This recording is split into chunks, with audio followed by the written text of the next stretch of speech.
नमस्कार, आज का मुद्दा में आप सभी का स्वागत है। मैं हूं आदित्य नामदेव और हमारा आज का मुद्दा है सत्ता का सुरूर, चाचा पर गुरूर। जानता नहीं क्या, चाचा मेरे मंत्री हैं। कोई अगर आपको ये बात कहेगा तो आप क्या कहेंगे? यही ना, तो मैं क्या करूं? या फिर ये बोलेंगे होंगे मंत्री, मेरे को जानकर क्या करना है? शायद राजा वर्मा ने भी इसी लहजे में कहा होगा, मेरे चाचा मंत्री, और विनोद दुबे ने भी इसी अंदाज में कुछ जवाब दिया होगा। लेकिन उसके बाद जो कुछ हुआ उसे लेकर कल से ही छत्तीसगढ़ की राजनीति गरमाई हुई है। भतीजे के मुद्दे पर चाचा टंकराम वर्मा पल्ला झाड़ चुके हैं, तो कांग्रेस ट्विटर से लेकर बयानों तक में भाजपा के मंत्रियों के दबंग रिश्तेदारों पर कटाक्ष कर रही है। चलिए पहले रिपोर्ट देख लेते हैं, फिर चर्चा को हम आगे बढ़ाएंगे। आप नाम अच्छा करो ना, उनका खराब है यार, काम ही कर रहे हो। इन दो वीडियो से आप समझ सकते हैं कि सत्ता का नशा जब चढ़ता है तो आदमी बहक जाता है, ट्रैक छोड़ देता है। पहला वीडियो 4 साल पुराना है, जिसमें रायपुर के तत्कालीन महापौर एजाज डेबर के भतीजे पुलिसकर्मी के साथ बदसलूकी करते नजर आ रहे हैं। दूसरा वीडियो मंत्री टंकराम वर्मा के भतीजे कृष्णा वर्मा का है। चाचा मंत्री हैं और भतीजा धौंस दिखाकर पेट्रोल पंप कर्मी को पीट रहा है। सत्ता के नशे में मदमस्त माननीय के भतीजे ये भी भूल गए कि प्रदेश में कानून व्यवस्था भी होती है। बलौदाबाजार का ये वीडियो सामने आने के बाद आरोपियों पर पुलिस ने तत्काल एक्शन लिया। पीड़ित की शिकायत पर एफआईआर लिखी गई। मंत्री टंकराम वर्मा का भतीजा राजा वर्मा और आशीष बघेल दोनों आए हैं और ढाबा के पास ले गए। वहाँ 8-10 लोग के साथ मारपीट किए, लात डंडा घूंसो बेल्ट वगैरह से। उसके बाद मैं किसी तरह अपना प्राण बचा के पेट्रोल पंप भागते हुए आया। क्या उनके मारपीट करते और क्या क्या बहुत करते हो, मैं मंत्री का भतीजा हूँ, मेरा क्या उखाड़ लोगे? धाबाडी पेट्रोल पंप कोतवाली थाना अंतर्गत वहाँ के सुपरवाइजर के साथ में 3 लोगों के द्वारा जो है पूर्व किसी बात को लेके मारपीट की घटना सामने आई थी। मामले को संज्ञान में लेते हुए प्राथमिकी उसमें दर्ज की गई है और समुचित धाराओं में कार्रवाई करते हुए 3 लोगों की गिरफ्तारी की गई है। बहरहाल उनको जुडिशियल रिमांड पे 25 अगस्त तक उनको जेल दाखिल किया गया। मंत्री टंकराम वर्मा के भतीजे कृष्णा वर्मा उर्फ राजा वर्मा ने साथियों के साथ पेट्रोल पंप कर्मचारियों से मारपीट की। वीडियो सामने आने के बाद राजनीति भी परवान चढ़ी। पूर्व मुख्यमंत्री भूपेश बघेल ने कहा कि आम जनता के लिए कानून अलग और सत्ता में बैठे लोगों के लिए कानून अलग है। उन्होंने टंकराम वर्मा के भतीजे को सामने लाने की मांग की। वहीं टंकराम वर्मा ने कहा कि उनको इस मामले की जानकारी नहीं है। साथ ही ये भी कहा कि कानून अपनी जगह है और कानून से बड़ा कोई नहीं। आम जनता के लिए कानून अलग और सत्ता में बैठे हुए लोग हैं उसके लिए कानून अलग, उनके परिवार के लिए कानून अलग। टंकराम वर्मा यदि सच में कानून को मानते हैं तो अपने भतीजे के लेके प्रस्तुत होना चाहिए उसको। देखिए, मेरी जानकारी में नहीं आई, अधिक कुछ ऐसा होगा तो कानून अपनी जगह में, कानून से बड़ा कोई आदमी नहीं है। जो भी गलत काम है उसको कार्रवाई करें। न कानून का भय, न सिस्टम का डर। जब चाचा प्रदेश में मंत्री हैं, तो कानून भी अपना और सिस्टम भी अपना। फिर तो रुतबा भी होगा और भौकाल भी रहेगा। इस मामले में सत्ता का सुरूर और चाचा पर गुरूर दोनों साथ हैं। राजा वर्मा तो हालिया प्रकरण है। हकीकत में छत्तीसगढ़ की राजनीति में ये परंपरा का हिस्सा बन गया है।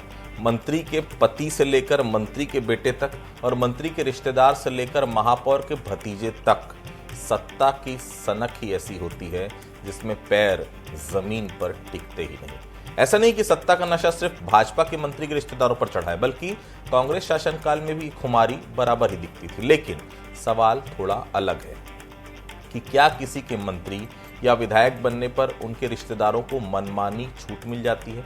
आखिर इन्हें इतनी शय कैसे मिल जाती है? क्या पुलिस के हाथ बंध जाते हैं या फिर नेताओं के रिश्तेदारों को ये गुमान हो जाता है कि उनका कोई कुछ नहीं बिगाड़ सकता?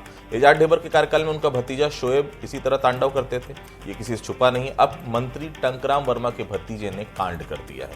फिलहाल गिरफ्तारी तो हो गई, लेकिन ये गिरफ्तारी कहीं दिखावे भर की गिरफ्तारी तो नहीं बन जाएगी। जेल के अंदर साहब की खातिरदारी कहीं बाहर से ज्यादा बेहतर तो नहीं होगी?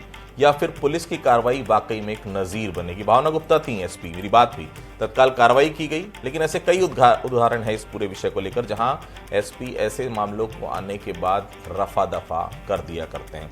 चलिए हम बहस की शुरुआत करेंगे, उसके पहले बंसल इसके भी कुछ सवाल हैं। क्या कुछ सवाल है? पहला सवाल, क्या मंत्री के भतीजे पर कार्रवाई होगी या सियासी शोर में मामला दब जाएगा? दूसरा सवाल, क्या राजनीतिक दबाव से बचकर पुलिस निष्पक्षता से काम कर पाएगी? तीसरा सवाल, क्या सत्ता के नशे में किसी भी नेता के परिजन को कानून तोड़ने का अधिकार है? 3 सवाल है। मेहमानों से तारुफ कर रहा हूं, शीशत सुंदरानी साहब मेरे बगल में बैठे हुए हैं, बहुत वरिष्ठ नेता हैं भारतीय जनता पार्टी के। धनंजय सिंह ठाकुर जी हैं, कांग्रेस के वरिष्ठ नेता प्रवक्ता हैं। अनिल पुसतकर साहब हैं, वरिष्ठ पत्रकार हैं, बहुत स्वागत करता हूं। सबसे पहले सुंदरानी साहब के पास। सुंदरानी साहब, मतलब चाचा मंत्री हैं तो कुछ होगा, परमिट मिल जाता है क्या कि मंत्री के रिश्तेदार हैं तो खुलेआम पीट दो, आग सुझा दो, ऐसा चलता है क्या आपकी सरकार में? देखिए डॉक्टर आदित्य जी, ये बिल्कुल उचित नहीं होता कि कोई राजनेता, कोई मंत्री या कोई बड़े नेता किसी भी दल के हो, वे किसी पद पे आ जाएं तो उनको छूट मिल जाती है। लेकिन बड़े दुर्भाग्य की बात है कि कांग्रेस इस मुद्दे पे बोल रही है। कांग्रेस को नैतिक रूप से कुछ बोलने का अधिकार नहीं है। हमारी सरकार में अगर वो मंत्री जी का भतीजा है नहीं है, इसकी मुझे जानकारी नहीं, और मंत्री जी ने भी कहा है मामले में, तो निश्चित रूप से मैं ये कहूँगा कि पुलिस ने एफआईआर दर्ज की, गिरफ्तार किया। यह हमारी सरकार ने उदाहरण पेश किया।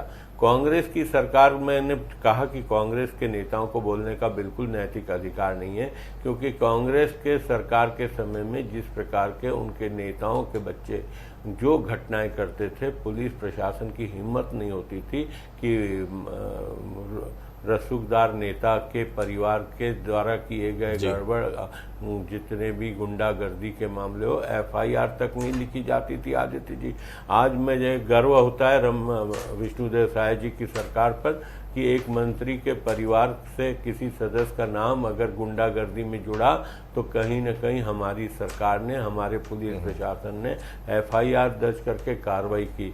और स्वयं मंत्री जी ने कहा कि कानून सबके लिए बराबर है, अगर कुछ हुआ है उसमें जांच में आएगा तो कार्रवाई होगी। कार्रवाई हो भी रही है। और अभी आपने बताया कि उन गिरफ्तारी भी हो गई है, एफआईआर भी हुई है। आप पिछला इतिहास उठा के देखें ना, मैं किसके किसके नाम लूं, पुलिस एफआईआर नहीं लिखती थी। ठीक है धनंजय जी, कल तो पूरी कांग्रेस पीछे पड़ गई थी टंकराम वर्मा के। क्या ऐसे बयान देने के वक्त एक बार भी जुबान नहीं लड़खड़ाती? आप लोग के कार्यकाल में मंत्रियों को छोड़िए, महापौर तक के भतीजे तांडव किया करते थे धनंजय जी, और एफआईआर नहीं होती। जी धनंजय जी, देखिए भी सुंदरानी जी हमारे कार्यकाल के विषय में बात कर रहे थे और मुझे इस बात को बोलने में कोई गुरेज नहीं है। जब महापौर के भतीजा शोएब ने पुलिस वालों के साथ बदतमीजी किया या किसी प्रकार से कोई ऐसी हरकत की तो उसके खिलाफ एफआईआर हुआ, उसकी गिरफ्तारी हुई और न्यायालय ने उसको जमानत दिया। न्यायालय का फैसला था। हमने कभी अपराधियों के, आपराधिक कृत्य के व्यक्तियों को कानून से बचने का अवसर नहीं दिया। अब तो भाजपा सरकार में एक सिस्टम बन चुका है। टंकराम वर्मा जी तो मंत्री हैं और उनके भतीजे का रहे, चाचा हमारे मंत्री हैं, थोड़ा उसके ऊपर चले जाते हैं। अभी आपको याद होगा बस्तर क्षेत्र की घटना, ससुर हमारे सीएम हैं, दुर्गा और मुर्गा और दारू की व्यवस्था करिए, एसडीएम लगा हुआ था, सरपंच के खिलाफ एफआईआर हुआ, कार्रवाई हुआ। अरे ससुर सीएम है ना, तो दमाहन की खातिरदारी के लिए पूरे प्रशासन लगा हुआ था। अभी टंकराम वर्मा का देख लीजिए, चाचा हमारे मंत्री हैं। अरे उस पेट्रोल पंप के कर्मचारी का क्या दोष था? उसको इतने अमानवीय तरीके से पीटा गया, उनके आंख में सूजन देखा मैंने फोटो में, डंडे से मारा गया। क्या कसूर था बेचारे का? और रायपुर में ले लीजिए, मेयर, मम्मी हमारी मेयर है, पूरी तरीका से जिस दिन मेयर बनती है उसी दिन किस प्रकार से सड़कों में हुड़दंग करते देखा गया है। मैं इस बात का कतई समर्थन नहीं करता। कानून को बराबरी से काम करना चाहिए। और निश्चित तौर पर जो घटना बलौदाबाजार में हुई है बहुत ही घटना निंदनीय है। और उसके बाद जो वहां पे कार्रवाई होना चाहिए था, वो तो कांग्रेस के नेता कार्यकर्ता आवाज उठा लिए, आंदोलन कर लिए, तब पुलिस मजबूर हुई गिरफ्तार करने के लिए, कार्रवाई करने के लिए। ये तो पूरे मामले में रफा दफा किया जा रहा था। और टंकराम वर्मा जी कह रहे हैं मुझे घटना की जानकारी नहीं। आप उस क्षेत्र के विधायक हो, आपका भतीजा है और इस प्रकार की चीजें आ रही हैं, आप जिम्मेदारी से कैसे भाग सकते हैं? वो तो कांग्रेस के नेता अगर आवाज नहीं उठाते तो पूरे मामला खत्म हो जाता। ऐसा भी ना हो कि जिसको मार पड़ा है, जो पीड़ित है, उसके खिलाफ ही एफआईआर हो जाता कि ये जानबूझकर उसे झगड़ा किया है। ये तो यहाँ कानून नाम की चीज नहीं है। चल रहा है सिस्टम, ससुर हमारे दामाद, मंत्री हमारे चाचा, मेयर हमारी मम्मी, तो यहाँ कहाँ कानून बसता है। ठीक है पुसदकर साहब, रिश्तेदारों के विधायक मंत्री बनने के बाद क्या लोगों में ऐसा दुस्साहस कहां से आ जाता है? क्या वाकई में पुलिस प्रशासन के हाथ बंद जाते हैं? पुसदकर साहब।